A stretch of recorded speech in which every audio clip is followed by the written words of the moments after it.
नमस्कार, आप सभी का स्वागत है इस बुलेटिन में। मैं हूं आपके साथ शालिनी राणा। शुरुआत करेंगे बुलेटिन की। बिहार विधानसभा चुनाव में मिली जबरदस्त जीत के बाद बीजेपी उत्साहित है। बीजेपी का मानना है केंद्र और राज्य सरकारों के विकास कार्यों ने लोगों के दिल में जगह बनाई है। खासकर महिलाओं और युवाओं ने जाति पात के बंधन को तोड़कर एनडीए के पक्ष में खुलकर मतदान किया, जो चुनाव नतीजों में नजर आ रहा है। बिहार चुनाव नतीजों को लेकर एपीएन न्यूज ने उत्तर प्रदेश के कौशल विकास मंत्री कपिल देव अग्रवाल से खास बातचीत की। चुनाव में जो बिहार विधानसभा का चुनाव था, जिस तरह की जीत भारतीय जनता पार्टी के नेतृत्व वाले एनडीए को मिली है, उससे भारतीय जनता पार्टी काफी उत्साहित है। हमारे साथ बात करने के लिए प्रदेश सरकार में कौशल विकास मंत्री कपिल देव अग्रवाल जी मौजूद हैं। जी, सबसे पहले तो आपको बहुत बहुत बधाई जीत के लिए। और अब किस नजरिए और किस दृष्टि से जीत को देख रहे हैं? सबको पता था आपकी आभास था जीत रहे हैं, लेकिन इतनी बड़ी देखिए, ये बहुत ही अप्रत्याशित जीत है और जितना आक्रोश बिहार की जनता में रहा हो, लगातार श्री लालू प्रसाद यादव, श्रीमती राबड़ी देवी, तेजस्वी यादव, जिस प्रकार से लालू प्रसाद यादव भ्रष्टाचार के अंदर जेल में रहे, तब भी लगातार उस समय कैसा जंगलराज उनकी सरकार में हुआ करता था। उसके परिप्रेक्ष्य में दूसरे पक्ष में नीतीश कितने लंबे समय से मुख्यमंत्री, 10वीं बार उनको शायद शपथ लेने का मौका मिलेगा, तो कैसा उन्होंने शानदार शासन व्यवस्था में देने का काम किया। ऊपर से नरेंद्र मोदी, उनका साथ, नरेंद्र मोदी की लोकप्रियता, विश्वास, एक पिता तुल्य जो आशीर्वाद होता है। एक परिवार के लोग, बेटियां या बच्चे, ये पिता के साथ अपने आप को सुरक्षित महसूस करते हैं। हमको लगता है नरेंद्र मोदी के साथ और भारतवासी अपने आप को सुरक्षित महसूस करने का काम करते हैं। शायद उसी कारण से ये इतना भरपूर आशीर्वाद बिहार की जनता ने देने का काम किया। एक और ये तो मोहर लगाने का काम किया प्रगतिशील भारत के लिए, आत्मनिर्भर भारत के लिए, 2047 तक विकसित राष्ट्र के लिए, युवाओं को नौकरी के लिए, उद्योग के लिए, महिलाओं के सम्मान के लिए। उसके बाद जितने अमेरिका के अंदर, अमेरिका के राष्ट्रपति भारत की अर्थव्यवस्था पर कलंकित करने का काम करते हैं, निंदा करने का काम करते हैं, तो राहुल गांधी उसके कदम से कदम मिला करके, सुर मिला करके भारत की आलोचना करते हैं। जब विदेशों के अंदर जाते हैं तब भारत की निंदा करते हैं। और कोई काम कभी उन्होंने ऐसा नहीं किया जिससे कोई जनता उनकी वाणी से, उनके वक्तव्य से, उनकी बातचीत से कभी प्रभावित हो। वही तेजस्वी यादव का हाल है। हम जनता के बीच में हैं, जनता के बीच में जाते हैं, काम करते हैं, अपने लोगों से मिलते हैं, अपने वोटर से मिलते हैं, जनता का विश्वास कायम करते हैं, उनको विश्वास दिलाने का काम करते हैं, झूठ नहीं बोलते हैं, लफाजबाजी नहीं करते हैं, उनको कच्चा लालच नहीं देते हैं। हर घर में सरकारी नौकरी मिलेगी, झूठे लालच नहीं देते हैं। जितना कर सकते हैं उतना ही बोलते हैं, जितना बोलते हैं उतना करके दिखाते हैं। इसलिए जनता आज भारतीय जनता पार्टी पर विश्वास कर रही है, मोदी जी पर। और योगी आदित्यनाथ जी, तो अब आप देखिए, योगी आदित्यनाथ जी का जितनी विधानसभा क्षेत्रों के सब जीत करके आए, अखिलेश यादव जहाँ जहाँ सारी सीटें हारे, तो फर्क साफ दिख रहा है आप लोगों को कि अखिलेश यादव जी कोई लोकप्रियता, कोई मरता आज न बिहार के अंदर है, उत्तर प्रदेश के अंदर है। और आने वाले समय में उत्तर प्रदेश के पूरी जोरदार तैयारी करेंगे और वो पूरा भरोसा कि जनता का आशीर्वाद होगा। बहुत बहुत धन्यवाद हमसे बात करने के लिए। इसके हमारे साथ कपिल देव अग्रवाल जो कौशल विकास मंत्री है, सरकार में जिनका स्पष्ट तौर पर मानना है कि बिहार चुनाव की जो जीत हुई है उसका उत्तर प्रदेश के चुनाव पर भी पड़ेगा। और आने वाले दिनों में जब उत्तर प्रदेश के चुनाव होंगे तो जो प्रधानमंत्री मोदी की लोकप्रियता है, जो मुख्यमंत्री योगी आदित्यनाथ की लोकप्रियता है, वो काम आएगी। भारतीय जनता पार्टी का विकास इसमें अपना काम करेगा और एक बड़ी जीत भारतीय जनता पार्टी को मिलेगी। Anand Singh, APN news. UP में योगी आदित्यनाथ लोक भवन पहुंचे और कैबिनेट की बैठक की। दोनों उप मुख्यमंत्री केशव प्रसाद मौर्य और ब्रजेश पाठक, वित्त मंत्री सुरेश खन्ना भी बैठक में शामिल हुए। बैठक के बाद दोनों उप मुख्यमंत्रियों ने बिहार चुनाव पर प्रतिक्रिया दी। विश्वास था, भरोसा था कि ऐतिहासिक विजय माननीय प्रधानमंत्री श्री नरेंद्र मोदी जी के नेतृत्व और आदरणीय श्री नीतीश कुमार जी के प्रति बिहार के विश्वास की ऐतिहासिक जीत होगी। वह ऐतिहासिक जीत होती हुई दिखाई दे रही है। अभी अंतिम परिणाम का हम लोग इंतजार कर रहे हैं, लेकिन यह जरूर कह सकते हैं कि श्री तेजस्वी यादव, श्री राहुल गांधी और श्री अखिलेश यादव, ये तीनों लोग मिलकर के ये तीनों बैटमैन फेल हो गए। इसका परिणाम 27 में पड़ेगा सर? इसका परिणाम 26 में भी पड़ेगा, 27 में भी पड़ेगा, 28 में भी पड़ेगा और 29 में भी पड़ेगा। अखिलेश बाबू बिहार के रिजल्ट को देख करके आज रात भर सोए नहीं हैं। उनको पता है कि उत्तर प्रदेश के लोग कभी भी उनके गुंडा राज को स्वीकार नहीं करेंगे। और आज भी लोगों को याद है कि उत्तर प्रदेश में जब जब सपा सूबे में आई है तो हमारी बहू बेटी घबराई है। बदायूं में भाजपा कार्यालय पर बिहार में पुनः एनडीए सरकार बनने की घोषणा के बाद जिले में भाजपा कार्यकर्ताओं में उत्साह की लहर दौड़ गई। भाजपा कार्यकर्ताओं ने एक दूसरे को मिठाई खिलाकर ढोल नगाड़े और आतिशबाजी के साथ विजय उत्सव मनाया। जिलाध्यक्ष राजीव कुमार गुप्ता ने कहा कि बिहार में पुनः एनडीए सरकार का बनना जनता के विश्वास की जीत है। ये परिणाम कार्यकर्ताओं के समर्पण, संगठन की मजबूती और प्रधानमंत्री नरेंद्र मोदी की विकास नीति में जनता के भरोसे का प्रमाण है। उन्होंने कहा कि 2027 में भी इस विजयी यात्रा को जारी रखने का संकल्प हम सबने दोहराया है।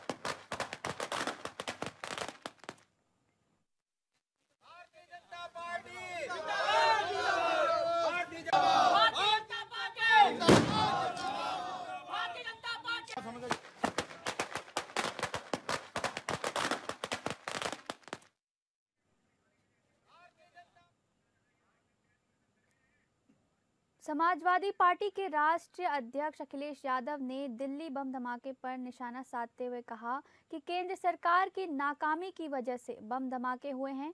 उन्होंने कहा कि पीएम मोदी देश की अर्थव्यवस्था चीन के हाथों सौंप चुके हैं।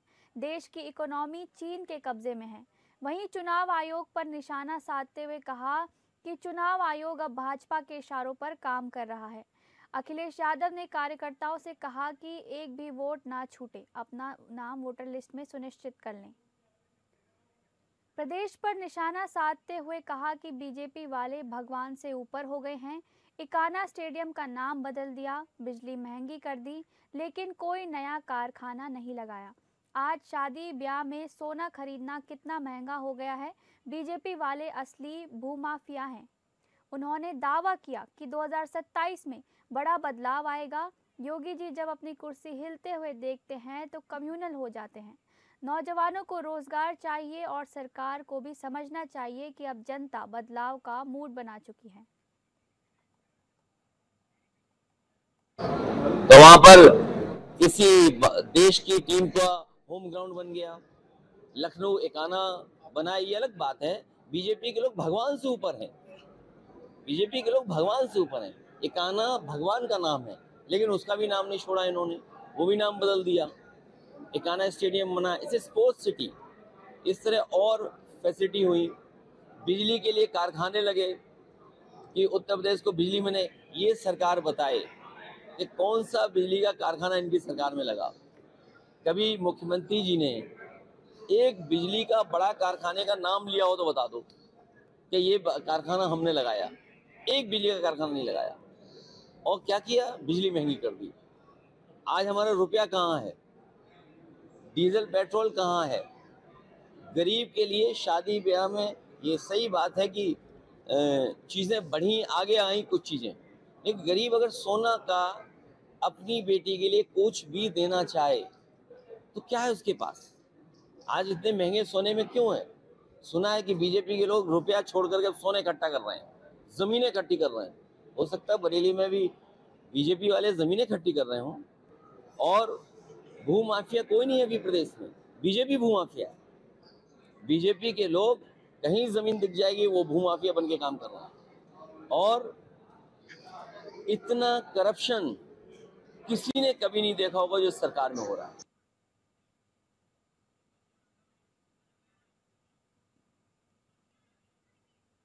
श्रावस्ती के इकोना के चिकनी गणेशपुर गांव के निवासी दिनेश मिश्रा, जो दिल्ली के चांदनी चौक के प्रिंटिंग प्रेस में कार्य करता था, घटना के दिन दिनेश अपनी प्रिंटिंग प्रेस की दुकान से बाहर निकला ही था। वैसे ही लाल किला गेट नंबर 1 के बाहर कार में भीषण धमाका हुआ और दिनेश मिश्रा उसकी चपेट में आ गए। दिनेश के सर में गंभीर चोट आने से उनकी मौके पर ही मौत हो गई। मृतक दिनेश मिश्रा के भाई गुड्डू मिश्रा को दुकानदार के माध्यम से सूचना मिली। दिल्ली ब्लास्ट दिनेश मिश्रा उनकी मौत हो गई। शामिल थी। गांव में परिजनों को सूचना मिलते ही घर में मातम छा गया। गांव के लोग एवं रिश्तेदारों का जमावड़ा मृतक के घर पर हो गया।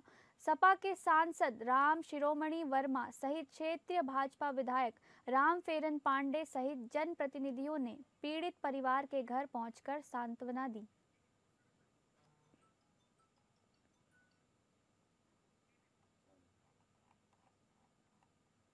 बागेश्वर महाराज की पदयात्रा अब उत्तर प्रदेश में ब्रिज में प्रवेश कर चुकी है।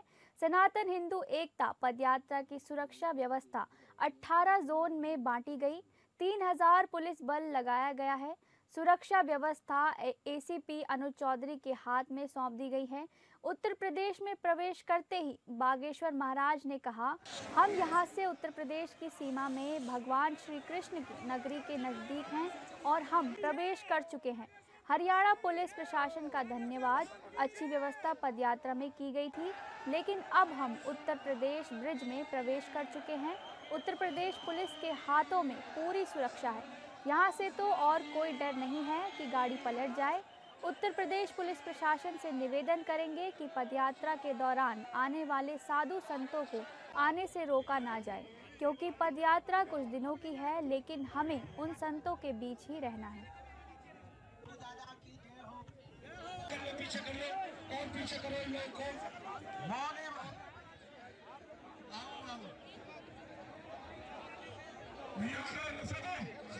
रस्सा दीजिए, रस्सा दीजिए, रस्सा दीजिए।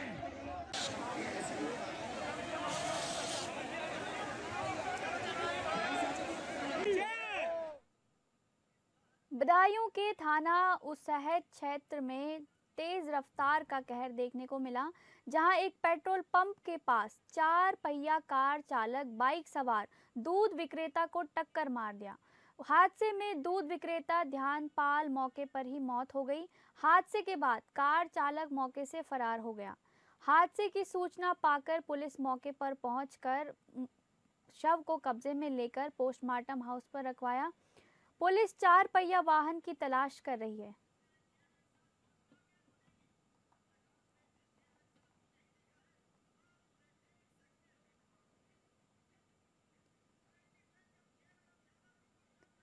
अमरोहा जनपद के गजरौला थाना क्षेत्र में 2 पक्षों में जमकर मारपीट हुई। वो फायरिंग का वीडियो आया सामने, जो अब सोशल मीडिया पर वायरल हो रहा है। एक दिन पूर्व हुए मामले को निपटाने के लिए दोनों पक्ष के लोग नौबहार के घर बातचीत कर रहे थे। इस दौरान कहा-सुनी के बाद मारपीट शुरू हो गई। लाठी, डंडे और धारदार हथियार चलने के साथ ही पथराव शुरू हो गया। इस बीच अचानक आए 10-12 युवकों ने भी मारपीट की। उनमें से एक पर तमंचा था। युवक द्वारा तमंचे से फायर किए जाने का वीडियो भी सामने आया। बताया जा रहा है, सूचना पाकर मौके पर पुलिस पहुंच गई। घायलों को उपचार के लिए सीएचसी में लाया गया। वहीं क्षेत्राधिकारी अंजलि कटारिया ने बताया कि मामला संज्ञान में आया है। घायलों को इलाज के लिए अस्पताल भेजा गया है। जैसे ही तहरीर मिलेगी, उसके मुताबिक अग्रिम कार्यवाही की जाएगी। कि हमारा तो कोई मैटर नहीं था, मैं तो बाहर गया था, बस मित्र में काम करने गया था। इन्होंने लड़के बुलाए, 50-60 लड़के जो भी थे वो, और तो बाकी बाहर थे। और जो भी फायरिंग करी, इन्होंने 4-5 राउंड फायरिंग करे हैं हमारे गांव के अंदर। और मेरे घर पर कोई नहीं था, छोटे-छोटे बच्चे थे, और इन्हें घायल करा। मम्मी की ज़्यादा तबीयत खराब है, तो देखो मेडिकल हो रहा है, देखो आगे क्या होता है। कोई पुराना विवाद नहीं था, रात हल्का सा हुआ था, वो फैसला हो गया था, गाँव वालों ने फैसला कर दिया। ये ऐसे ही हो गया था, आपस में गाली वाली दे रहा था मेरे भाई को, छोटे को। उसने उसने पीटा वोटा उसे, तो फैसला करवा दिया गाँव वालों ने। फिर उन्हें सुबह बंदे बुलाए। सुबह के बाद फिर मैं घर से बाहर निकल गया। उसके मेरे घर से बाहर निकलने के बाद इन्होंने अटैक कर दिया घर पे। यूपी के हमीरपुर जिले में अवैध खनन और ओवरलोडिंग पर रोक लगाने के लिए जिलाधिकारी ने सख्त निर्देश दिए हैं, जिसको लेकर लोडिंग पॉइंट पर ही चेकिंग की जा रही है। लोडिंग पॉइंट से निकलने वाले ट्रकों की जांच की जा रही है, ताकि ओवरलोडिंग और अवैध खनन पर अंकुश लगाया जा सके। शासन द्वारा ओवरलोडिंग और अवैध खनन रोकने के लिए सख्त निर्देश जारी किए गए हैं, जिसको लेकर जिला प्रशासन दिन रात अवैध खनन और ओवरलोडिंग रोकने के लिए चेकिंग लगातार कार्यवाही करने में लगा हुआ है। इसके बावजूद भी सड़कों पर ओवरलोडिंग कर ट्रक चोरी छुपे निकलते दिखाई दे रहे हैं। ओवरलोडिंग से सड़कें और पुल क्षतिग्रस्त हो रहे हैं, जिसको लेकर जिला प्रशासन ओवरलोडिंग के खिलाफ यह अभियान चलाया जा रहा है।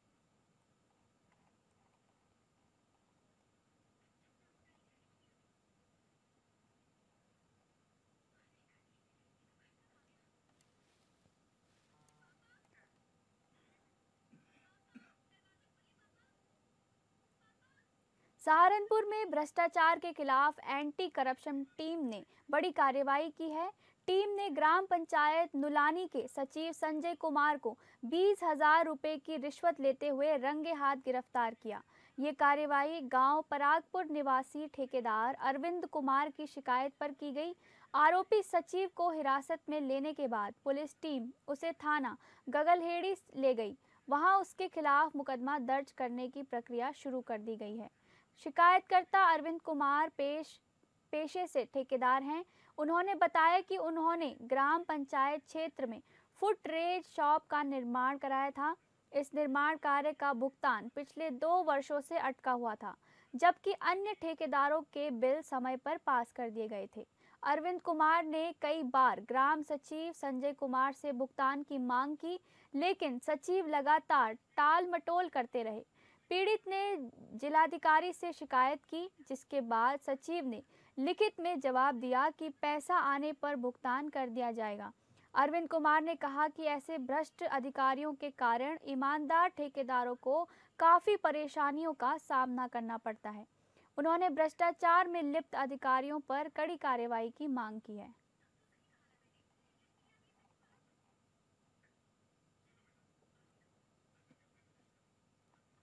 सीतापुर के महोली थाना क्षेत्र के मुसब्बरपुर गांव में कुछ दिनों से तेंदुआ का आतंक बना हुआ था, लेकिन आखिरकार दहशत फैलाने वाला तेंदुए को वन विभाग ने पिंजरे में कैद कर लिया है। कई दिनों से ग्रामीण व वन विभाग की टीम लगातार तेंदुए को पकड़ने का प्रयास कर रही थी। वन विभाग की टीम ने तेंदुए को पिंजरे में कैद कर लिया। वन विभाग की टीम तेंदुए को सुरक्षित स्थान पर भेजने की तैयारी में जुटी है। तेंदुए के पिंजरे में कैद होने के बाद स्थानीय ग्रामीणों ने राहत की सांस ली।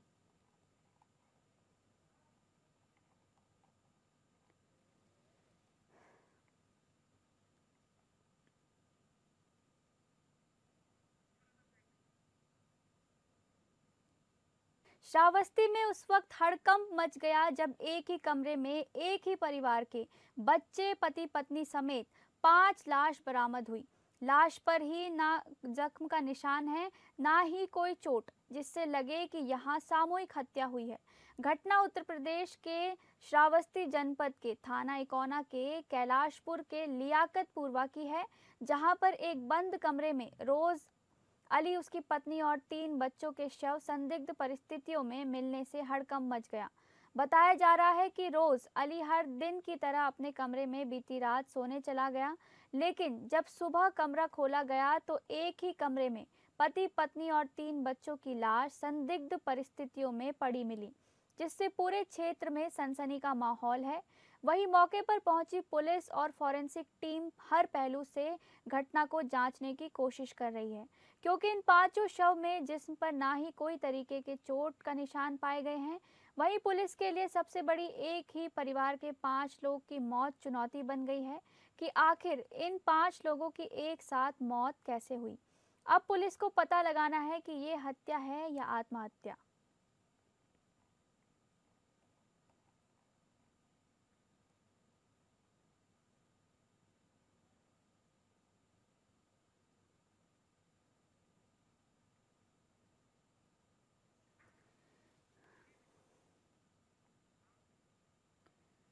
राज्य महिला आयोग अध्यक्ष बबीता चौहान ने बिजनौर पहुंचकर जिला अस्पताल का निरीक्षण किया और आधुनिक रसोई का फीता काटकर उद्घाटन किया।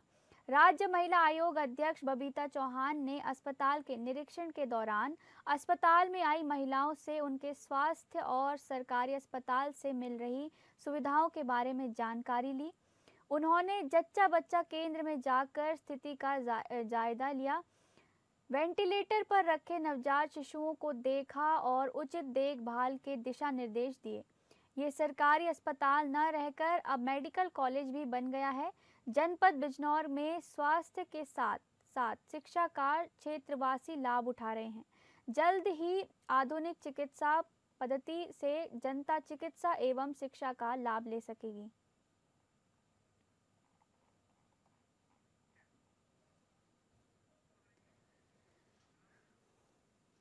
चित्रकूट जनपद की बदहाल स्वास्थ्य सेवाओं के खिलाफ अब लोगों ने सड़कों पर उतरकर प्रदर्शन करना शुरू कर दिया है, जिसके चलते सैकड़ों की संख्या में आम जनमानस के लोग प्रदर्शन करते हुए जिलाधिकारी कार्यालय पहुंचे हैं, जहां उन्होंने स्वास्थ्य विभाग के खिलाफ जमकर नारेबाजी करते हुए जिलाधिकारी को ज्ञापन सौंपकर जिला अस्पताल के रेफर सेंटर बंद करने और जिला अस्पताल में डॉक्टरों की तैनाती करने के साथ खो अस्पताल को ट्रॉमा सेंटर बनाने की मांग की है। प्रदर्शन का नेतृत्व कर रहे व्यापारी नेता विनोद केशरवानी और आभास महासंघ के जिलाध्यक्ष दिनेश कुमार स्नेही का कहना है कि जिले की स्वास्थ्य सेवाएं पूरी तरह धड़ाम है। शहर का जिला अस्पताल महज रेफर सेंटर बनकर रह गया है, जिससे लोगों को इलाज न मिल पाने के कारण लोगों की जानें जा रही हैं। जो जिले में न्यूरो, गैस्ट्रिक और कार्डियो का कोई डॉक्टर उपलब्ध नहीं है, जिससे चित्रकूट की जनता परेशान हो गई है। इसीलिए वह 3 मांगों को लेकर केवल चेतावनी देने आए हैं। अगर इस पर कोई सुधार नहीं हुआ तो वो आगे सड़कों पर उतरकर बड़ा आंदोलन करने के लिए बाध्य होंगे।